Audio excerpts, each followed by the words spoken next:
క్రీస్తునందు ప్రియులరా, మన బైబిల్ అధ్యయనంలో సమూయేలు మొదటి గ్రంథంలో రాయబడిన విషయాలు ధ్యానం చేసుకుంటూ ఉన్నాం. ఇశ్రాయేలు ప్రజలకు మొట్టమొదటిగా రాజుగా నియమించబడినటువంటి వ్యక్తి సౌలు. అంటే ప్రజలు కోరారు కాబట్టి దేవుడు సౌలును రాజుగా ఎంపిక చేయమని సమూయేలుకు ఆజ్ఞాపించినట్లుగా లేఖన భాగములో మనం చూస్తూ ఉన్నాం. సౌలును దేవుడు ఎందుకొరకు ఎంచుకున్నాడు అంటే, తమ రాజు ఎలా ఉండాలి అని ప్రజలు ఆశపడ్డారో సౌలు పై చూపులకు అలాగే ఉన్నాడు. అందుకొరకే ప్రజల యొక్క హృదయాభిలాషకు తగినట్లుగా దేవుడు సౌలును ఎంపిక చేసుకున్నాడు. బైబిల్లో హోషేయ గ్రంథం 13వ అధ్యాయము 10-11 వచనాలను మనం చదువుకుంటే, రాజును అధిపతులను నా మీద నియమింపుమని నీవు మనవి చేసుకుంటివి గదా, నీ అధిపతులు ఏమైరి? కాగా కోపము తెచ్చుకొని నీకు రాజును నియమించి తిని అని హోషేయ ప్రవక్త ద్వారా దేవుడు తన ప్రజలతో మాట్లాడుతూ ఉన్నాడు. అంటే దేవుడు ఇష్టంగా కాదు, కోపంగా ఇశ్రాయేలు ప్రజలపై సౌలును రాజుగా నియమించాడు. వారు ముచ్చట పడినట్లుగానే సౌలు మంచి ఆజానుబాహుడు, సౌందర్యవంతుడు, బలశాలి అని 2వ సమూయేలు గ్రంథము 1వ అధ్యాయము 23వ వచనములో వ్రాయబడి ఉన్నాయి. అంటే ఈ ప్రజలు ఎవరిని ఇష్టపడతారు అంటే, ఎత్తుగా బలంగా ఉన్నటువంటి యుద్ధ నైపుణ్యం కలిగినటువంటి వ్యక్తిని వారు ఇష్టపడతారు. అంటే వారి హృదయాభిలాషకు తగినట్లుగా దేవుడు రాజును నియమించాడు అని లేఖన భాగములో మనం చూస్తూ ఉన్నాం. కానీ దావీదు తన జీవితంలో మనం గమనిస్తే, అతడు సౌలంతా ఎత్తు ఏమీ లేడు, సౌలంతా బలాఢ్యుడేమీ కాదు, కానీ దేవుని హృదయాభిలాషకు తగినటువంటి వ్యక్తిగా దావీదును దేవుడు ఎన్నుకున్నాడు అని లేఖన భాగములో మనం చూస్తూ ఉన్నాం. కనుక సౌలేమో ప్రజల హృదయాభిలాషకు తగినటువంటి వ్యక్తి. అంటే పై రూపాన్ని వారు చూశారు, కానీ దేవుడు హృదయాంతరంగాన్ని ఎరిగినవాడు కాబట్టి తన హృదయానుసారుడైనటువంటి దావీదును కోరి ఇష్టపడి ఎంచుకున్నట్లుగా లేఖన భాగంలో మనం చూస్తూ ఉన్నాం. అయితే సౌలు రాజుగా అభిషేకించబడిన తర్వాత అతని ఆరంభం బాగానే ఉన్నది, కానీ తరువాత అతడు దేవునికి దూరమైపోయినట్లుగా పరిశుద్ధ లేఖన భాగములో మనం చూస్తూ ఉన్నాం. సౌలు వ్యక్తిగతంగా దేవుణ్ణి అనుభవపూర్వకంగా ఎరిగిన వాడేమి కాదండి. కాకపోతే ప్రజల కంటికి నచ్చేటువంటి రూపురేఖలున్నాయి, వారు కోరుకున్నటువంటి లక్షణాలు సౌలులో ఉన్నాయి. ఆ విషయాన్ని మనమందరము కూడా గ్రహించాలి. ఈ సౌలు తన 30వ ఏట రాజయ్యాడు అని లేఖన భాగములో మనం చూస్తూ ఉన్నాం. 13వ అధ్యాయము 1వ వచనములో సమూయేలు మొదటి గ్రంథంలో ఆ విషయాలు రాయబడి ఉన్నాయి. ఇక ఆ తర్వాత అతడు 40 సంవత్సరాలు పరిపాలించాడు అని అపోస్తల కార్యముల గ్రంథం 13వ అధ్యాయము 21వ వచనములో మనం చూస్తూ ఉన్నాం. సౌలు తన జీవితంలో చేసినటువంటి పొరపాట్లు మనము గమనించినప్పుడు, ఫిలిస్తీన్లతో యుద్ధానికి బయలుదేరినటువంటి సమయంలో గిల్గాలులో సమకూడి ప్రవక్త అయినటువంటి సమూయేలు కొరకు అందరూ కూడా ఎదురు చూస్తూ ఉన్నారు. అంటే సమూయేలు వచ్చి దేవునికి ఆయన బలులు అర్పించాలి. దాదాపుగా 7 దినముల వరకు ఈ యొక్క ఇశ్రాయేలు ప్రజలందరూ ఎదురు చూస్తూ ఉన్నారు, కానీ సమూయేలు ఆలస్యము చేసినట్లుగా పరిశుద్ధ లేఖన భాగములో మనం చూస్తూ ఉన్నాం. ఇక ఆ తరువాత ఈ 7 దినాల్లో ఇశ్రాయేలు సైన్యం యొక్క సంఖ్య తగ్గిపోతూ ఉంది. సమూయేలు ప్రవక్తేమో ఆలస్యం చేస్తూ ఉన్నాడు.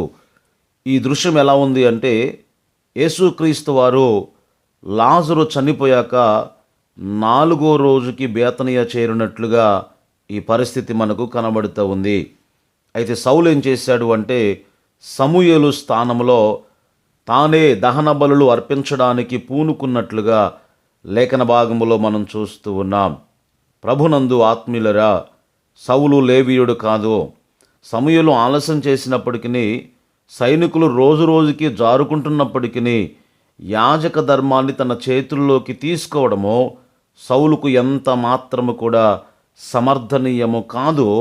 అతడు దేవుని కట్టడను లక్ష్య పెట్టలేదు అనే విషయాన్ని మనమందరము కూడా గ్రహించాలి.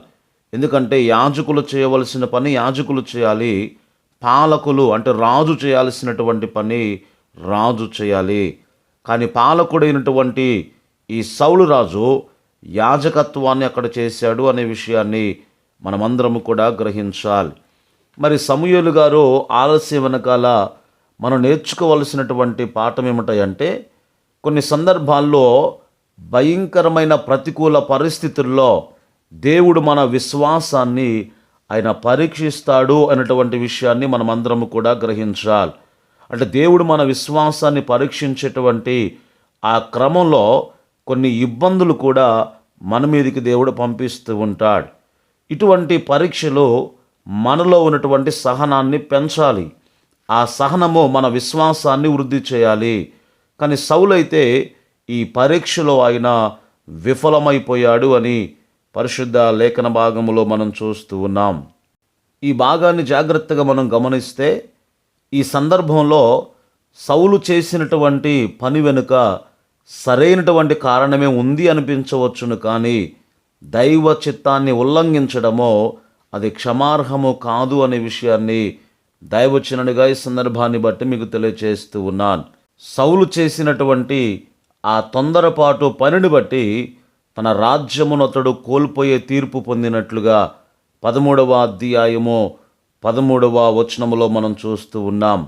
వెంటనే దేవుడు సౌలును తిరస్కరించి తన చిత్తానుసారుడైనటువంటి దావీదును కనుగొన్నట్లుగా పరిశుద్ధ లేఖన భాగములో మనం చూస్తూ ఉన్నాం.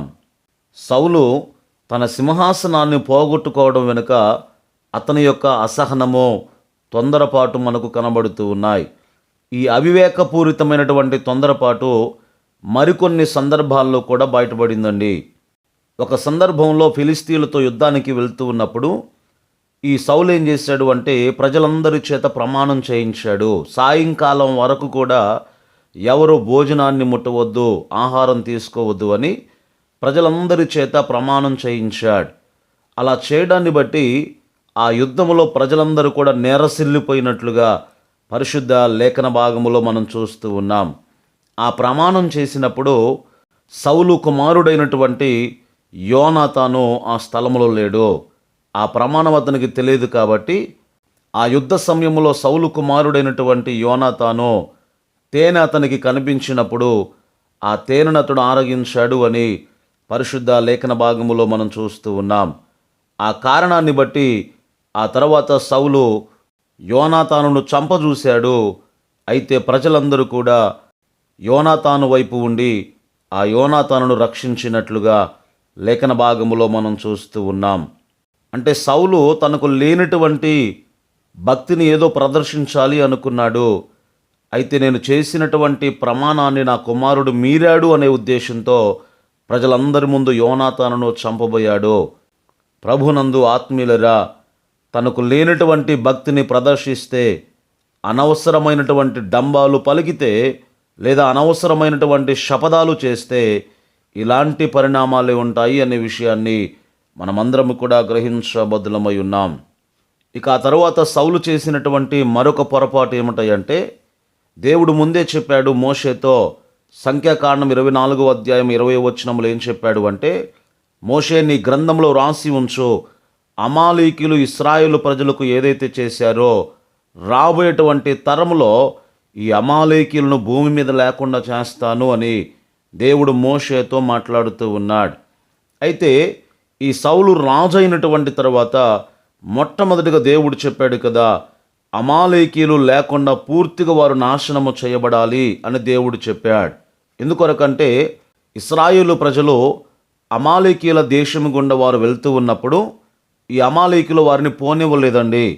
వారు చెప్పారు, ఇశ్రాయేలు ప్రజలు, అయ్యా మీదేది కూడా మేము ముట్టుకోమో, మా దారిన మేము వెళ్తామో, మమ్మల్ని వెళ్ళనివ్వండి అని అడిగినా కూడా లేదు లేదు మాతో మీరు యుద్ధం చేయాల్సిందే అని చెప్పి వారందరూ కూడా అమాలేకీయులు ఇశ్రాయేలీయుల మీద పడి యుద్ధం చేసినట్లుగా లేఖన భాగములో మనం చూస్తూ ఉన్నాం. ఆ కారణాన్ని బట్టి దేవుడు చెప్పాడు మోషే గారికి, రానున్న దినాలలో ఈ అమాలేకీయులు ఏదైతే చేశారో అది నేను గుర్తుపెట్టుకున్నాను, కాబట్టి వారిని భూమి మీద లేకుండా తుడిచివేస్తాను అని ఆ కాలంలో మోషేకు దేవుడు చెప్పాడు. కాబట్టి సౌలు రాజు అయిన తర్వాత ఈ అమాలేకీయుల రాజును అమాలేకీయుల జనాంగాన్ని దేవుడు సమూలంగా నాశనం చేయమని చెప్తే, కానీ ఈయన మాత్రం ఏం చేశాడు? ఏదో జాలి దయ ఔదార్యం ఉన్నట్లుగా కనపరుచుకోవడానికి కొంతమంది యవనస్తులను మిగిలించాడు. అమాలేకీయుల రాజును కూడా అగగును ప్రాణముతోనే తీసుకొచ్చుకున్నాడు. ఇట్లాంటిది జరిగినప్పుడు సమూయేలు ప్రవక్తను దేవుడు పంపించాడు. ఈ సౌలు దగ్గరకు వచ్చి, సౌలా, నువ్వు చేసినటువంటి ఈ పని ఏమిటి? దేవుడు సర్వమును కూడా నాశనము చేయమని చెప్పాడు, కానీ నీవెందుకొరకు ఆ రీతిగా చేశావు? కొంతమంది యవనస్తులను కూడా తీసుకొచ్చుకున్నావు, అమాలేకీయులను, ఎందుకు ఇలా చేశావు అంటే, అది నా కొరకు కాదు, దేవుని కొరకే నేను చేశాను అన్నట్లుగా సౌలు మాట్లాడుతూ ఉన్నాడు. ఎందుకంటే కొన్ని బలిష్టమైనటువంటి ఆవులు, కొన్ని బలిష్టమైన జంతువులను తీసుకొచ్చాడు. అవి ఎందుకొరకు తెచ్చావు అన్నప్పుడు, దేవునికి బలి ఇవ్వడానికి తెచ్చాను అని మాట్లాడుతూ ఉన్నాడు. కానీ జాగ్రత్తగా మీరు గమనిస్తే ప్రజలందరికీ కూడా పనికొచ్చేటువంటి ఒక చక్కటి మాట సమూయేలు అక్కడ మాట్లాడుతున్నాడు. అదేమిటనగా, దేవుని ఆజ్ఞకు దేవుని మాటకు మనం లోబడితే అందులో దేవుడు ఆనందిస్తాడు, కానీ ఒకడు దేవుని మాట వినకుండా దహన బలులను అర్పించటం వలన దేవుడు సంతోషిస్తాడా? ఆ రీతిగా సమూయేలు సౌలుతో పలికినట్లుగా లేఖన భాగములో మనం చూస్తూ ఉన్నాం. కానీ చివరికి జరిగింది ఏంటో తెలుసా? ఏ అమాలేకీయులైతే సౌలు చంపకుండా తనకు బాడీగార్డ్స్గా ఉండడానికి తీసుకొచ్చుకొని పెట్టుకున్నాడో, అదే అమాలేకీయుని చేతిలో చివరికి సౌలు చంపబడినట్లుగా పరిశుద్ధ లేఖన భాగములో మనం చూస్తూ ఉన్నాం. దీని నుండి మనం నేర్చుకోవాల్సిన పాఠం ఏమిటంటే, మన జీవితాల్లో ఒకవేళ పూర్తిగా నాశనము చేయని పాపాలు, శేషించినటువంటి పాపాలు ఏవైనా ఉంటే, ఆ మిగిలినటువంటి పాపమే చివరికి మన మరణానికి దారి తీయవచ్చు అనే విషయాన్ని దైవచనుడిగా ఈ సందర్భాన్ని బట్టి మీకు జ్ఞాపకం చేస్తూ ఉన్నాను. కనుక సౌలు తన జీవితంలో కొన్ని విషయాల్లో దేవునికి అవిధేయతను కనపరిచాడు. చివరికి అమాలేకీయుడి చేతిలో అతడు చంపబడినట్లుగా పరిశుద్ధ లేఖన భాగములో మనం చూస్తూ ఉన్నాం. ప్రజలు తమకు రాజు కావాలని కోరారు కాబట్టి కోపంగా దేవుడు ఏం చేశాడు అంటే, ప్రజలు ఎలాంటి వ్యక్తిని ఇష్టపడతారో అలాంటి ఎత్తుగా ఉన్నటువంటి బలంగా ఉన్న వ్యక్తిని దేవుడు ఎన్నుకున్నాడు. కానీ దావీదు విషయంలో అలా కాదండి. దేవుడే కావాలని దావీదును కోరుకున్నాడు. ఎత్తును బలాన్ని దేవుడు చూడలేదు అనే విషయాన్ని మనమందరం కూడా గ్రహించబద్దులమై ఉన్నాం. మరికొన్ని విషయాలు మరుసటి ధ్యానములో మనం నేర్చుకుందాం. దేవుని కృప మనందరికీ తోడై నడిపించును గాక. ఆమేన్.